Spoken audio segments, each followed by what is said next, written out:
And once again, good morning, good evening, good afternoon, wherever you are watching or listening to this video here on the weekend. And today we're going to focus on the Final Four of Major League Baseball. Of course, now both matchups in the American League and National League Championship Series have been set. Cleveland won this afternoon 7-3 over Detroit, so now they'll go on to take on the Yankees. Game one of that series will start on Monday at a little around 7:30 on TBS. Now, two contrasting teams. The Cleveland, of course, has pretty much owned the Central the last couple of years. The Yankees, after a year-long fight with the Orioles, pulled out the victory, winning the division, and also outlasting the Royals, who showed a lot of heart. Their first playoff series in years. Uh, the difference here, I think, is going to be lineups. Both starting pitching staffs relatively even. Cleveland may have a little bit of an edge in the bullpen, but what has hurt Cleveland a lot this year is that they've gone into funks where they have not scored a whole lot of runs. Now, granted, they scored seven today, including the grand slam that pretty much iced the game, but they've been up and down offensively this year, and that's been sort of their Achilles heel. Now, the Yankees, they've had their ups and downs as well too, but the fact that they were able to win this series with Aaron Judge basically struggling shows you the versatility that they have. I'm going to give the Yankees an edge. I like them to win this in five or six. Of course, the key for Cleveland is going to be able to try to steal a game in New York. And as we've seen in these playoffs this year, if you're able to take away that home field advantage, like the Mets have been able to do, it helps a lot. We saw that also with the Royals and with the Tigers. But I like the Yankees slightly again. I think Cleveland can do a few things, but I just think overall the Yankees might be just a little bit better than someone. So I'm going to say Yankees in five or six. Now, in the National League, you've got arguably the hottest team in the game right now with the Mets. And they've shown their road dogness seriously in five road games this year in the postseason. They've won three of them. Could have won four if it wasn't for a last second walk off with Nick Castellanos.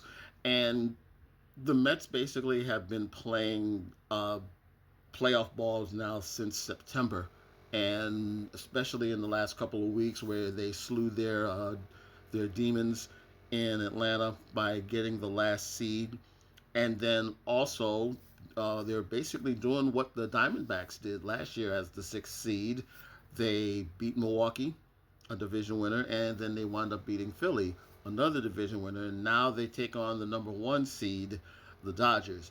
Now, the difference with the Dodgers this year is that, unlike other years, they're coming in a little pitching deficient. Now, to their credit, they showed up for Game 5, shutting out the Padres on Friday.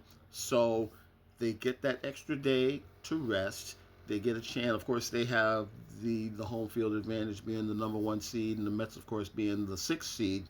But with the Mets, the one thing that's been the constant with them is that, again, on the road has. I mean, they've been true road dogs. They've won three of their last five road postseason games. Of course, as we said, taking two in Milwaukee in the wild card series, and then taking game one in Philly, and then of course holding serve in New York and taking them knocking off the Phillies. Now, they're going to go. Apparently, they're going to go with Senga in game one and Sean Manaea in game two. I haven't seen who the Dodgers are going to be leaning toward at this point.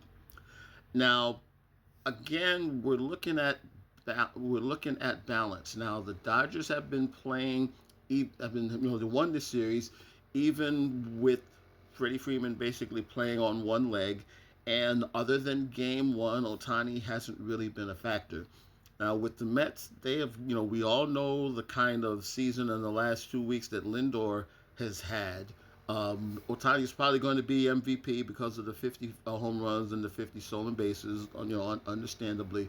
But you really do have to look at how Lindor has carried this team literally from the end of August to now. But while Lindor has also done well himself in the playoffs, he's gotten some great help. Mark Vientos has taken his game to another level. Nimmo as well. The DH combination of Martinez and Winker, and of course, um, Polar Bear Pete Alonso, who's basically playing for his supper or for his future in New York. So to me, right now, the Mets have the better balanced lineup.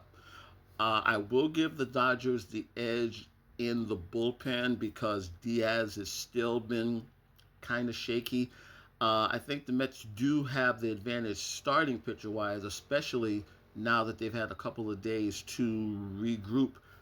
But overall, again, like I said before, I'm not gonna lie. I said my heart told me the Mets, but my mind told me the Phillies.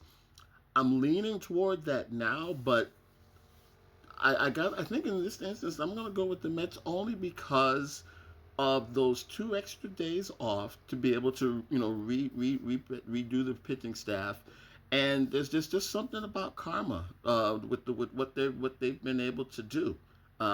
It's funny. Last year this time, a lot of people were upset about the playoff format when we wound up getting a Texas Arizona World Series, but the Mets are basically doing the same thing. They're actually beating the same teams that Arizona did last year, also from the sixth seed. So we'll see how that plays out. So yeah, right now I'm saying that we may wind up having a Subway Series, but for Fox's sake, uh, they really can't go wrong here. You've got three great baseball towns with, of course, New York, L.A., and Cleveland. So the ratings should be pretty decent. I haven't had a chance to really check out the ratings for the playoffs so far. I believe there's been a bit of an upsurge, but this has been the playoffs have been very very exciting to watch. If you haven't had a chance to check out the games, you really should check out the games now. Of course, Mets and Dodgers will begin tomorrow night at 8 o'clock